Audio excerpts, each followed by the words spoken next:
మన ప్రభువును రక్షకుడైన యేసుక్రీస్తు వారి శ్రేష్టమైన నామములోని మీకు శుభములు తెలియజేస్తా ఉంటున్నాను. ఈరోజు మనము థియాలజీ క్లాసెస్‌లోని భాగంగా దేవుని గురించి నేర్చుకుంటా ఉన్నాం. అయితే ఈరోజు ప్రాముఖ్యంగా దేవుని యొక్క ఐక్యత గురించి మనం చూద్దాం. ద యూనిటీ ఆఫ్ గాడ్ అని ఇంగ్లీష్‌లో అంటాం మనం. దేవుని యొక్క ఐక్యత లేకపోతే యూనిటీ ఆఫ్ గాడ్ అంటే ఏంటి అనేది మనం నిర్వచనం చూద్దాం. దేవుడు భాగాలుగా విభజించబడలేదు. అయినప్పటికీ వేరువేరు సమయాల్లోని దేవుని విభిన్న లక్షణాలు నొక్కి చెప్పడం మనము చూస్తాం.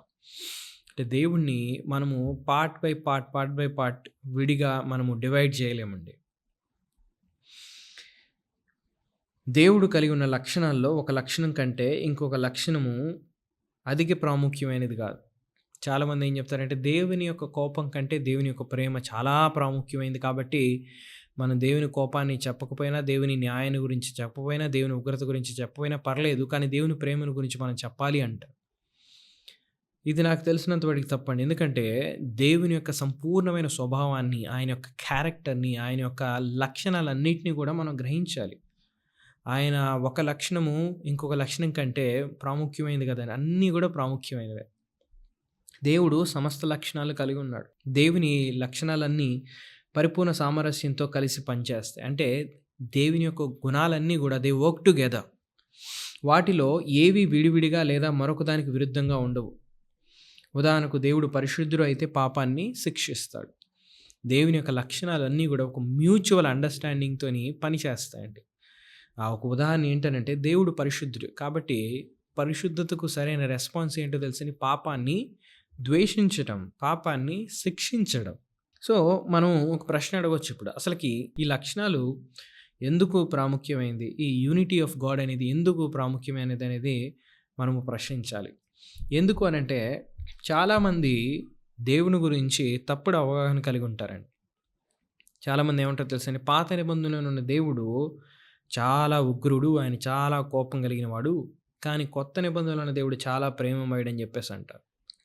ఒకవేళ మనం ఆ అవగాహనతో మనం ఉన్నామనుకోండి, మనకు దేవుని గురించి సరైన అవగాహన లేదండి. You're talking about 2 different gods. నువ్వు ఇద్దరు వేరు వేరు దేవుళ్ళ గురించి మాట్లాడుతావు. దేవుడు ప్రేమమయుడు మరియు నీతి గలవాడు. He is loving God, at the same time he is also a righteous God. దేవుని లక్షణాలు వేరు వేరు సమయాల్లోనే వేరువేరుగా కనపరచబడ్డాయండి.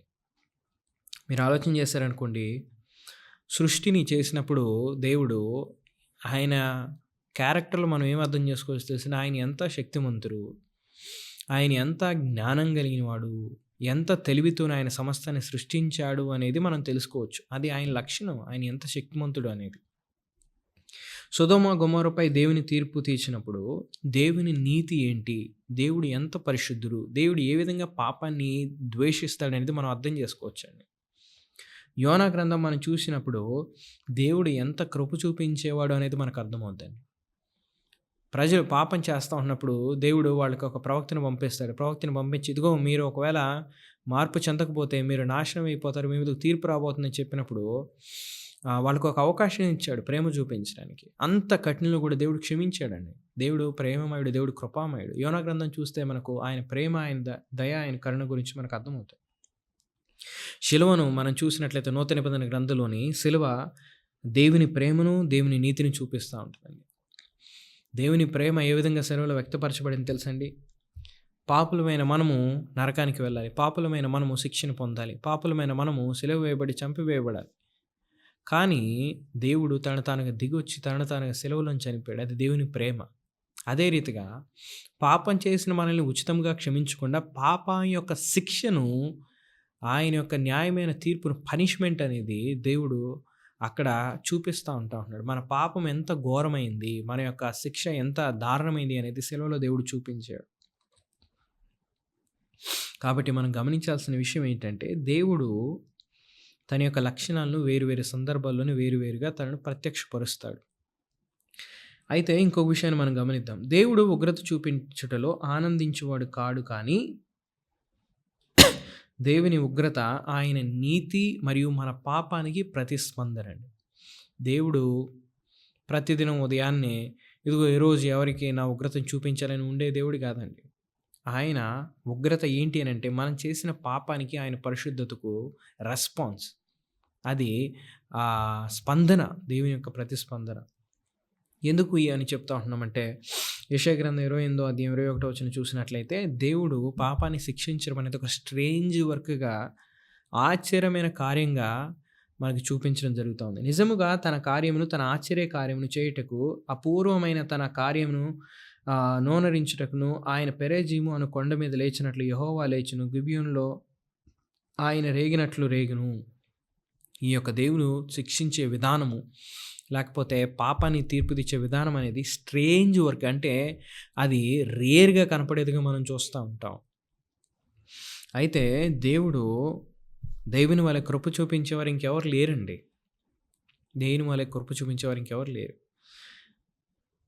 మనం చూసినట్లయితే యెషయా గ్రంథము 53వ అధ్యాయం 5, 6, 10 వచనాలు చూసినట్లయితే, మన అతిక్రమములను బట్టి ఆయన గాయపరచబడును, మన దోషములు బట్టి నలగొట్టబడును, సమాధానకరమైన శిక్ష అతని మీద పడెను, అతడు పొందిన దెబ్బల చేత మనకు స్వస్థ కలుగుచున్నది. మనమందరం గొర్రెల వలె త్రోవ తప్పిపోతిమి, మనలో ప్రతివాడు తనకిష్టమైన త్రోవను తొలగిను, యెహోవా మనందరి దోషములు ఆయన మీద మోపెను.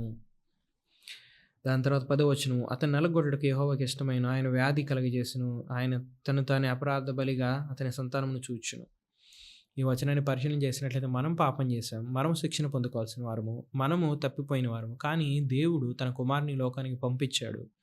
పంపించినప్పుడు ఏం చేశాడు తెలిసిన, మన శిక్షను ఆయన మీద వేశాడు. ఆయన సిలువలోని చనిపోయి సమాధి చేయబడి తిరిగి లేచాడు. మన శిక్ష ఆయన తీసుకున్నాడు. మన అపరాధ బలి, మన యొక్క పాపాన్ని యొక్క బలిగా ఆయన సిలువలో చనిపోయాడు. దేవుడు కృప చూపించాడు. ఉచితంగా తన యందు విశ్వాసం ఉంచు అని రక్షించే దేవుడు.